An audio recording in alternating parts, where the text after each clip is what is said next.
What you're about to listen to is a Bry-Fy production.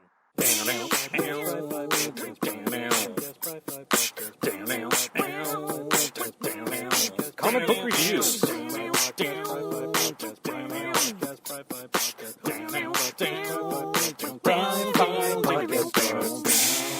Hey everybody, welcome back to the Bry-Fy podcast. I'm your host, Bry-Fy, your comics guy. No one else's, just yours. I do this personally for you every week, and in this week I was late because, let's face it, I don't treat you right. I'm not the right one for you. I'm not Leonardo DiCaprio. I'm not Leonardo DiCaprio. No.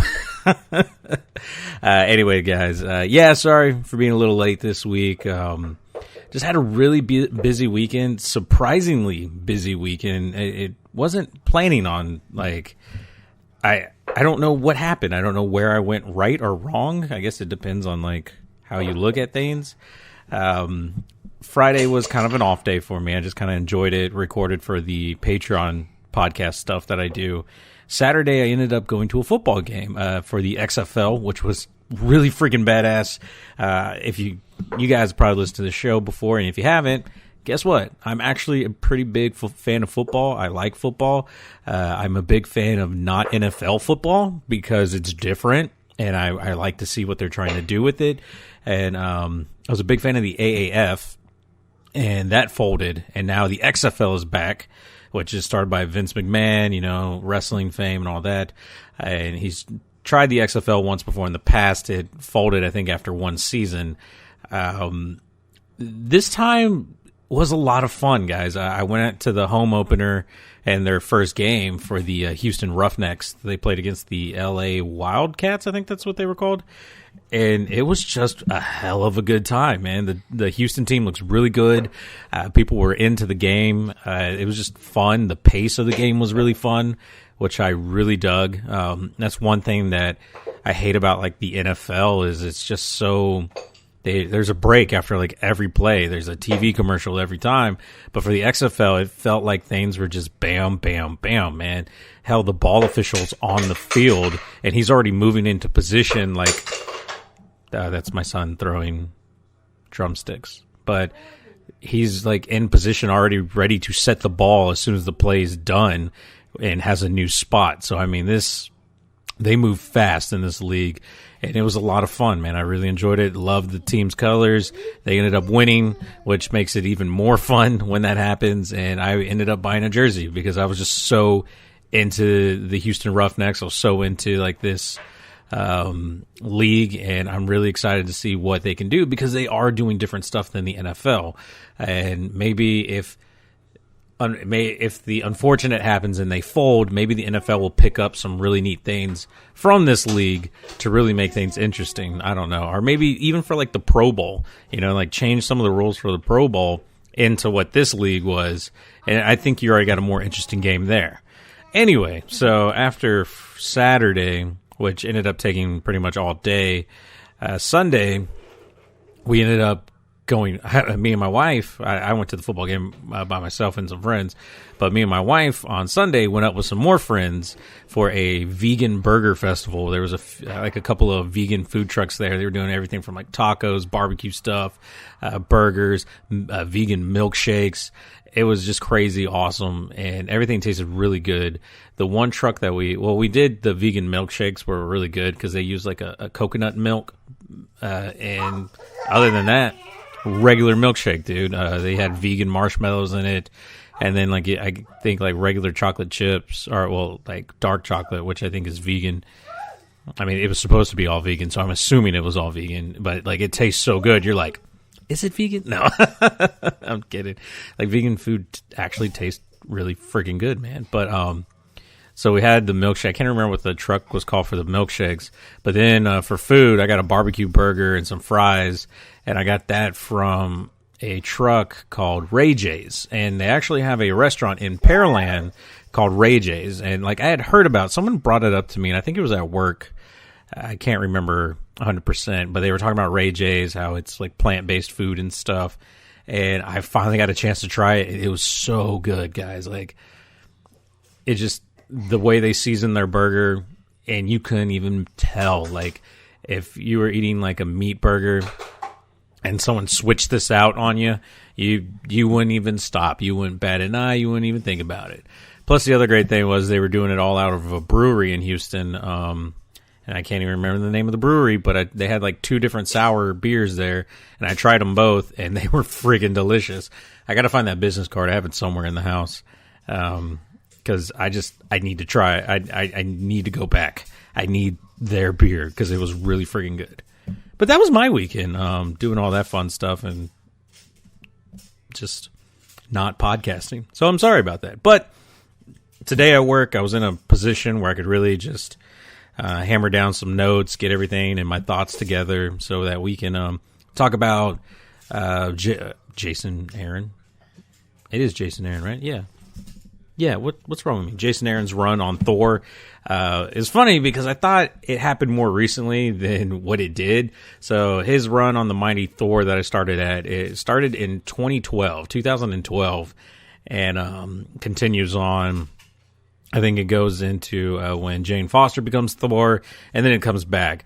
And so right now I'm starting with the initial run from 2012, where it talks about like the God Butcher and stuff like that. I don't want to get too much into it because we're gonna review it later, but it's really freaking good. I will tell you that I'm really enjoying it, and I never thought I would. I've never been a huge Thor fan, so get ready for some Thor gushing or some heart throbbing. Okay, we're gonna stop that now. Anyway, that's pretty much it for what I've been up to and what's been going on. We'll get into a little bit more podcast and Nifty nerd news, but first let's just take a small break so I can catch my breath and get some water.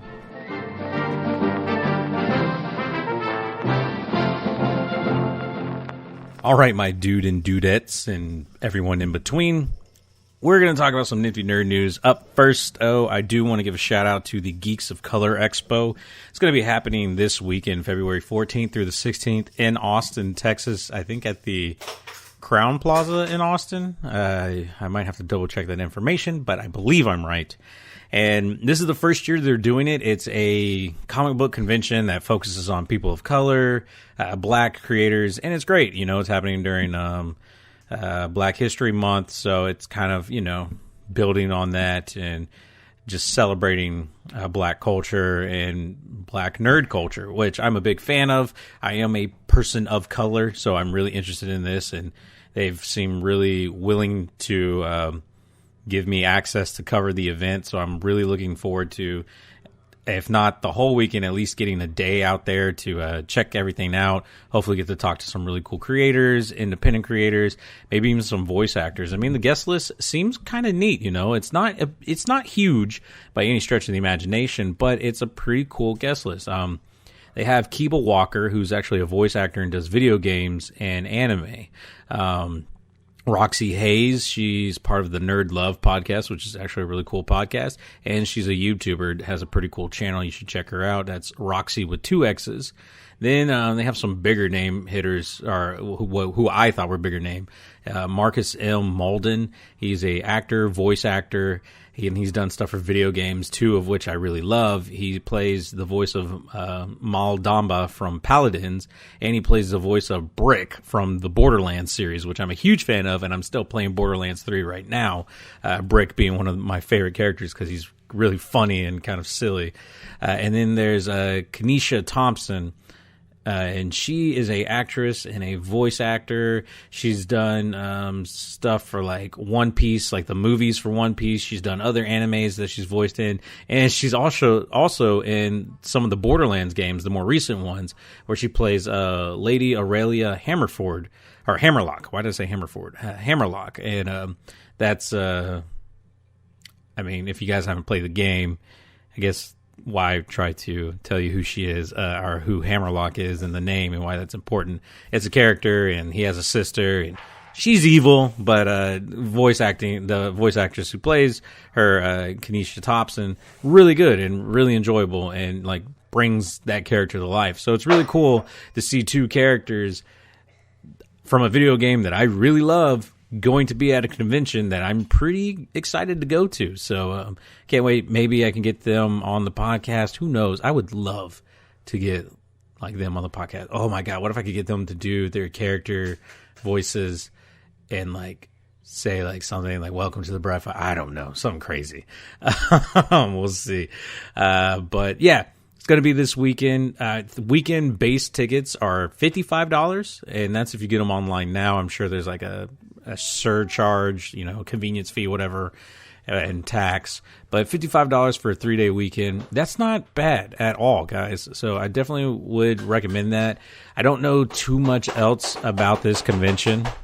My son seems to think that it's worth making a lot of noise over, though. So, yeah, see how I did that? I pulled what my son was doing into my pocket. I'm a champion, man. I know how to work my atmosphere. Anyway, we'll move on to some actual Nifty nerd news. But I thought that was nifty and nerdy, and it's newsworthy. And hopefully I get to see you guys. I love Austin, so any chance to kind of rush over there for anything, kind of cool, man. Up first, though, Boom and Image, the comic book publishers, have a new plan for success. And that's to make less comics, which sounds counterintuitive, I know. But both publishers have decided to cut output and have actually seen growth of sales with some of their other comics. The CEO of Boom, Ross Ritchie, he cites comic shop owners and retailers and their complaints of these companies basically flooding the market, putting way too many comic books out, making it confusing for readers and new readers, people who just want to find a good book to read. And so when you really flood the market and give people a lot of options, sometimes people get overwhelmed and don't know what to do and maybe don't end up buying stuff, which it's weird because I've always been one to say like, no, put your stuff out. Like art needs to be art. It needs to be out there. And I mean, I still agree with that. Like, hey, if you got a story to tell, it needs to go out there. But I think I can understand where retailers are coming from. If you have just too many options and you overwhelm your customer, that could be problematic. And I don't know if that's going to be on are the retailers just not, like, I don't want to say doing it right, because I know a lot of comic book shop people who work at stores, and they are fantastic, and they always have great selections and know how to really help you break in the comic or like find comics that you want to read.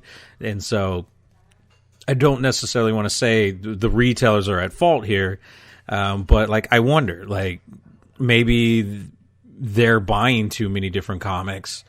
And maybe they need to limit like their purchase. Like, hey, just because you can buy them all, does that mean you really have to buy them all kind of thing?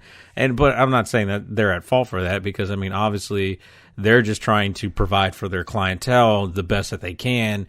And maybe with the publishers kind of choking, the output a little bit, maybe that like really does help. And I mean, the publishers seem to think so. They're citing that they're seeing like a pretty substantial percentage growth, which could be I don't know if true, really amazing, But Ross Ritchie, the CEO of Boom, goes on to say, retailers will tell you what you need to know. So, I mean, he seems like a big proponent of retail stores, of the comic book shops. In fact, I think in 2017, he had like a big marketing push of like support your local comic book store. So, I mean, he seems to be one to really care about the retailers. So this is kind of a good sign. Not saying Image hasn't, because Image has cut their output as well and has seen growth in a lot of their stories as well, like other ongoing stuff. The Boom CEO, though, Ross Ritchie, challenged other publishers to do the same, saying like, hey, we can do it and help.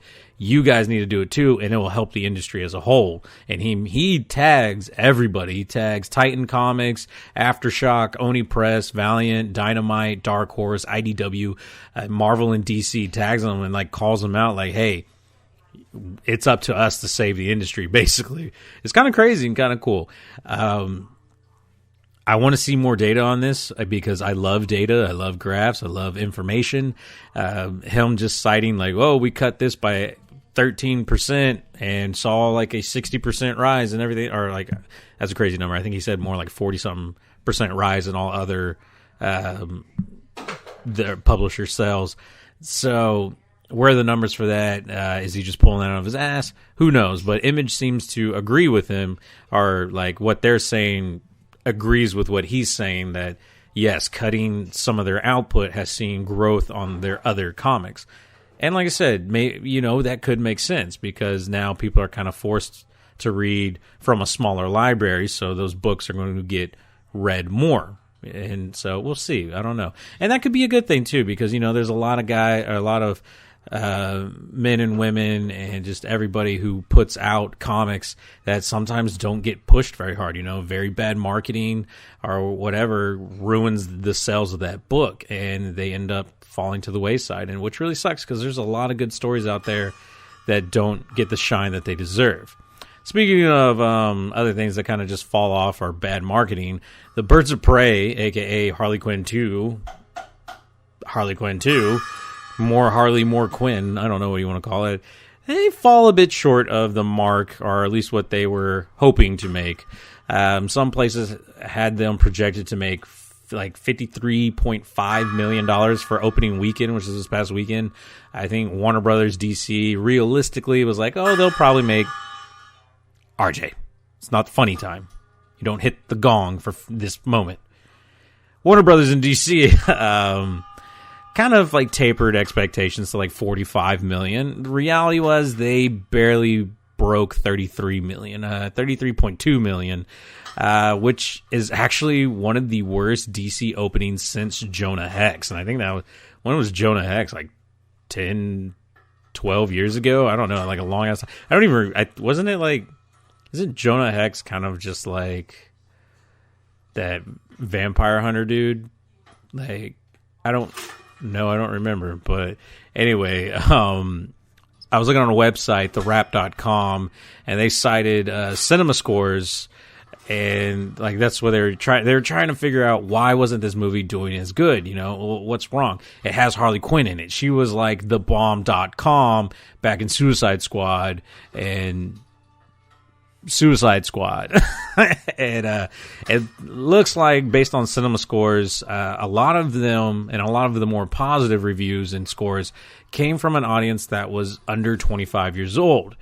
And because Birds of Prey is an R-rated movie, you kind of limit your audience more because they have to be at least 18 or have an adult accompanying them. And so since now maybe you don't have a lot of this younger audience that seems to really enjoy the movie, and it appears that a lot of your older audience didn't really turn out to come see it, it's kind of trying to make sense of why they didn't have such a good turnout.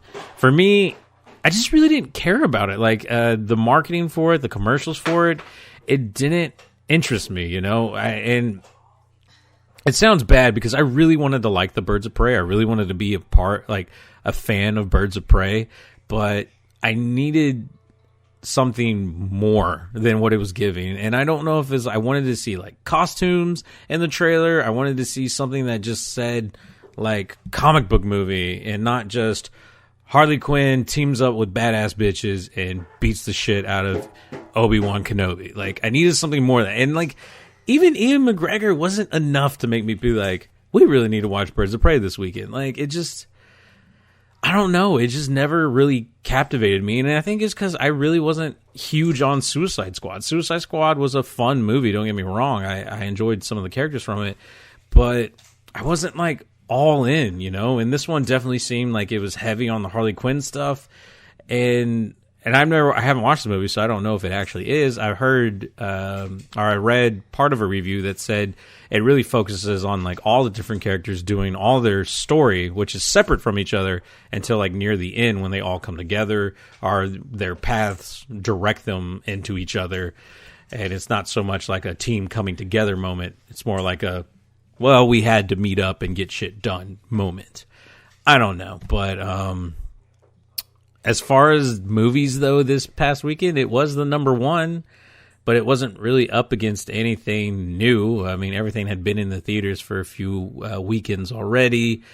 So it wasn't really competing, and I mean, maybe it was competing against people checking out all like the Oscar nominee movies, or well, I don't even know if those were all in theaters still. Well, no, there's a few. Yeah, a lot of them were still in theater, and maybe that's what they were competing against. I mean, the Oscars were this weekend too, so a lot of people were probably like trying to watch those movies to kind of get their own opinions, so that they could play Oscars at home and shit like that. Oh, and then the last bit of Nifty Nerd News, Joaquin Phoenix won Best Actor for The Joker, but I didn't see Joker, or didn't really care to see The Joker. However, I did hear that his performance was really what made the movie, and yeah, I don't give a damn. Anyway, that's enough for the Nifty Nerd News, guys. If you liked it, you want to hear more, please like, subscribe, rate, review. Podcast can be found on Apple Podcasts, Podbean, which is where I do all my shit from. I'm on Google Play, Stitcher Radio, Spotify, and pretty much anywhere you listen to a podcast, you can find me on that podcasting like catcher app. So it's great. It's awesome. It's a lot of fun. If you want to interact with me, give me ideas, say, hey, you should really review this comic or stuff like that, you can always follow me on social media. Everything is at Bry-Fy Podcast. That's Bryfy Podcast, and that's Facebook, YouTube, Instagram, Twitter, Snapchat. Find me, because I post a lot of stuff about comics that I'm reading, food that I'm cooking, and all kinds of crazy stuff. But the sound of my son making noise means that it's time to stop doing the Nifty Nerd News and time to get on to the comic book review for this week. Hey, this is Liz. Hey, this is Heather. And we are Nerdy Bitches Podcast, a show where two geeky ladies podcast their way through pop culture. From movies and TV to our regular book club and everything in between, we bring you our favorite fandoms with a feminine eye. We are talking Star Wars, Star Trek, DC, Marvel, comic books, and anime. And don't forget sci-fi, fantasy, action movies, video games, D&D, board games, and so much more. Be sure to check us out on Apple Podcast, Google Play, Stitcher, Podbean, or wherever you find awesome podcasts. You can also find us hanging out on Twitter, Facebook, Instagram, Pinterest, and at nerdybitches.com. See you soon. All right, guys, thanks for sticking around to the comic book review portion of the Bry-Fy podcast, and we'll be done here shortly. You can enjoy the rest of your Monday night. Hopefully I get it out before the end of the night. Or, Tuesday morning, whenever you got around to listening to it. Like I said, I'm sorry. I was late.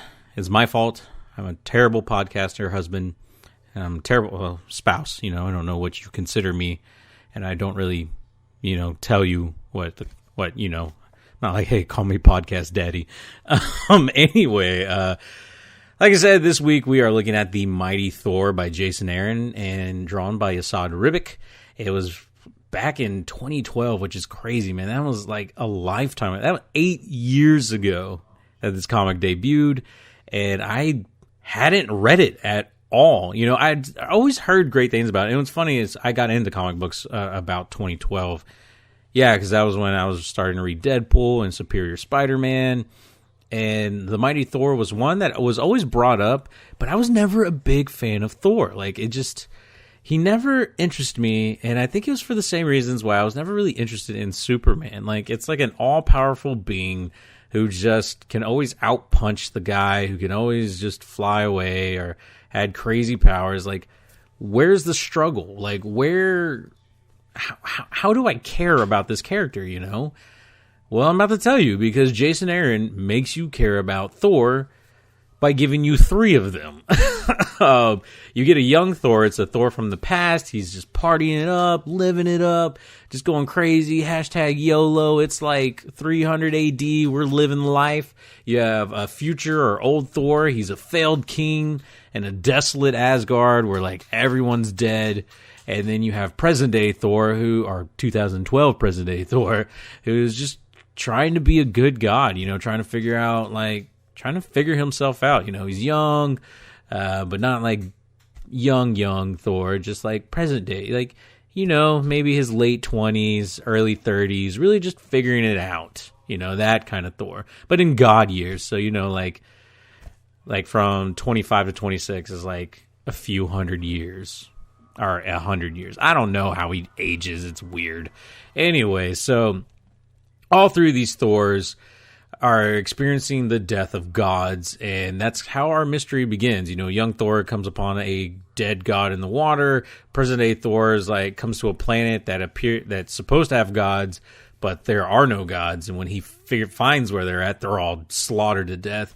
And then old Thor just kind of says, everyone in Asgard's dead or captured or something, and he's fighting these crazy black monster things. I don't know. And so it starts to beg the question, who is this butcher of gods, the god butcher? So present-day Thor now turns into Detective Thor, which I wasn't expecting, and he's not really smart. So, and he admits that he's not really smart. So he goes to, how do you say, where you can see everything, omnipotence. I've always had trouble with this word because I suck and I'm not a god, so I don't have omnipotent. RJ, why haven't you learned English and helped me? Anyway, it's basically a super city with a super library, and Thor begins investigating the missing gods because it's there's tons of gods that people just haven't heard from, and whatever, they're just doing god things. It's fine. It's only been a few thousand years. We don't need to keep up with them. But Thor decides to follow up on all these missing gods, and turns out, they're dead. And he keeps running into these beasts from the God Butcher. Eventually, present-day Thor does find this god who survived the God Butcher called Shadrach. And he's kind of gone mental. He's kind of lost it. He keeps saying, I'm the god of sunshine and rainbows. I'm the god of bunnies and hugs. I'm the god of wine and waterfalls. Just kind of not all there, which is probably an important sign that Thor needs to pay attention to, but he kind of doesn't. Eventually by I think before, maybe it was issue 5, we learned that Gore is the God Butcher. Maybe it was issue 4. And each Thor is facing Gore. That's kind of fun. At different in their own times, past young Thor runs into him at one point, trying to, track down who killed these random gods, because he just wants to fight these gods, but someone else is killing them before him, and god damn it, I want to kill some gods, Present-day Thor is trying to track down the mystery because someone's slaughtering gods, and that's not good. And then future Thor is trying to get revenge because Gore has pretty much destroyed all of Asgard. So, you got that going on. So then we finally get to figure out what Gore is planning. And by the next issue, we get the obligatory villain backstory. And of course, it's comic villain trope number 1. Oh, my wife and son died, and God damn the gods, and now I'm going to kill the gods. And then he actually does. He gets something that gives him the power to start killing gods, and that's when he goes on this crazy murder spree throughout time. And eventually he finds a place where he can go back even further in time and start killing gods from before then. But then you figure out why Shadrach plays such an important role in this is because Gore kind of hired him. Well, I say hired him. It was more torture him, destroy all his family and friends, and cut off his eyelids so he had to watch them. Hired him to build a bomb, because as it turns out, Shadrach is the gods of bombs, which is a thing because there's gods for everything. I mean, you got Thor, god of thunder, Loki, god of mischief, Shadrach, bomb god, Bomberman, basically. By this point, present-day Thor has gone forward in time while tracking Gore to Old Man Thor. So, yeah, he's going to face off against Gore, who's been alive for, the past 900 years and prepared and has time to get ready, when, maybe he should have gone back in time to fight young Gore, who's maybe still just trying to, get his bearings, that probably would have been the smarter play. But then, issue 8, it would all be over. And guess what? Issue 8, it is not all over. Issues 8 through 11 is pretty much one giant fight for the God Bomb. Lots of hammer smashing, lots of back and forth, lots of weird Thor grandchildren, daughters, thinking that he was just some sexy shirtless man, but is actually their grandfather, and now ew, gross, that kind of stuff. A lot of NPGs die, and I mean non-playable gods, basically people we don't give a shit about. They die along the way. We don't even know what they're the gods of. Not the gods of death. They're the gods of dying. Things get really bleak before, like, present-day Thor, like, just takes a breath. Like, his Apple Watch says, hey, it's time to breathe. Digs just real deep. And, oh, yeah, he double wields hammers. Gets his Mew Mews together and just bang, bang. The bomb starts to detonate and begins to start killing all gods, because it's not like a boom boom bomb. It's like I'm going to explode, then go throughout time and space and like infect them with weird venom like symbiote shit. I don't know. And Thor, like, being like, well, I guess I'm going to die, but nay, not today. Not like he's a horse, nay, but Thor decides to take hammer to hammer, takes both Mjolnirs, smashes them together as hard as he could, because, I mean, what's he got to lose? I don't know what that's going to do. And somehow comics happen, and he's able to absorb the bomb inside of himself, which is comics trope, superhero trope number one. Hero sacrifices himself and then dies. And then wakes up, because he's a god. Of course he's going to wake up. And it's funny because he wakes up not one, not two, but 3 days later, like another god person savior that I know, that I learned about when I was very young. It's Jesus, guys. I just, I put a pause there for you. Anyway, all's good in the hood, and Thors are just going to Thor, man. I mean, like, and by Thor's going to Thor, I mean young Thor is going to just go back and just drink and bang his way through Viking land, because that's kind of what he was doing. He's like, hey, Midgard's kind of a cool place. The women are pretty awesome, and the beer is pretty delicious. Oh, yeah, and people worship me because I'm a god. Like, Vikings are cool, man. And present-day Thor is kind of like, hey, we're going to, like, fix the wrongs that are in this universe. I got a lot of gods who don't have worlds now, or a lot of like misplaced gods throughout time and space that need somewhere to go. And so we're going to put them on just worlds that need gods and help people. And then old Thor, he's with his grandkids who aren't into him. They're into young Thor. So I guess it's okay. They're kind of assholes now that I think about it. But things seem to work out pretty damn well, which is kind of what happens in comic books. Things will always get really bad. And then guess what? They just all of a sudden get really good, because that's what the big two are known for, is not really changing things, but then not changing things, because you got to go back, because then people are going to forget. Oh, yeah.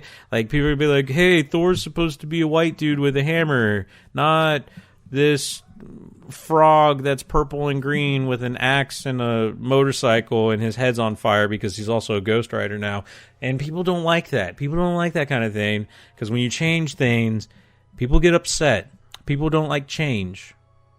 I'm just telling you this.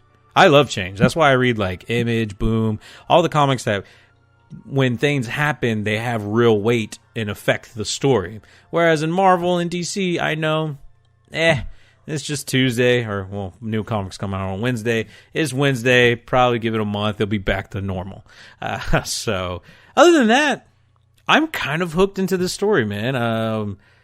It's really fun. I didn't think I was going to like it as much as I did, but I'm really interested in Thor. I'm interested in what he's learned from this story and what's going to happen next. He does, like, in the story, he does kind of reach out to Tony Stark, an Avenger, to help him with something, but then kind of tells him, like, look, though, this is, like, God-type business, and while you guys are pretty cool, like, you're a god in your own right, Tony Stark, this is kind of my thing, man, and this is my book. It says Thor, God of Thunder, not Thor and Tony Stark go right into buddy cop territory. I already did that with Hulk in the movie, and I mean, yes, it was the best thing in the world, but that was because of me. I'm Thor. I'm Chris Hemsworth. I'm awesome. Anywho, really good story. Dig it. Artwork, I really like. I like Esad Ribic's artwork. It looks awesome. It's badass.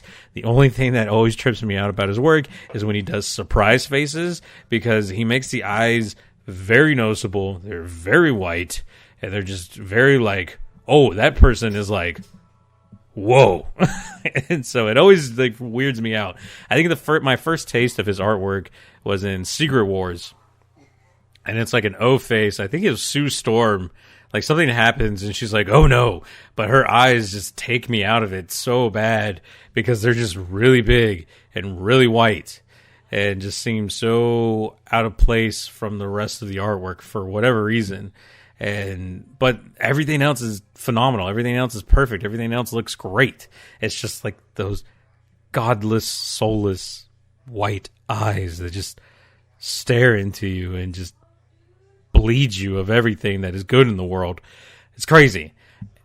As far as rating goes, though, I'm definitely giving this a positive charge, guys. I really, if you've been on the fence about Thor, or if you like Thor, like you like the movies and stuff, check this out. Now, he's not quite as funny as like movie Thor. Like, don't expect Ragnarok, like the movie Ragnarok Thor in these comics. He's definitely a different type of Thor, more like the first movie.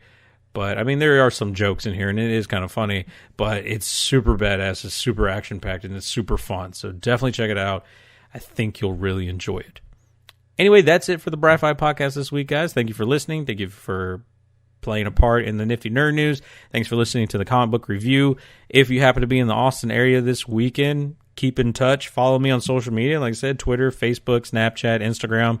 Look for me. I might be there more than one day. I'm hoping to make it out there just at least one day to enjoy the convention, have some fun, get to talk to some people, and see a lot of creators of color. I think it'd be really badass, and I think it's something that more people need to see and need to be a part of. Hopefully hopefully this year goes really well, and they can branch out, do more, do a bigger show. I like the guest list. It's not incredibly huge and incredibly crazy. It seems very intimate, and everyone's kind of got a similar theme going on, so I'm really excited for that. So definitely can't wait to check that out. And I want to thank Geeks of Culture for allowing me the opportunity to cover the convention, and hopefully I get some good stuff for you guys to hear come next week, or, well, mainly Patreon will get raw, real, uncut versions of what I do over there. Anyway, that's it for the episode. I will see you guys next week. Bry-Fy out.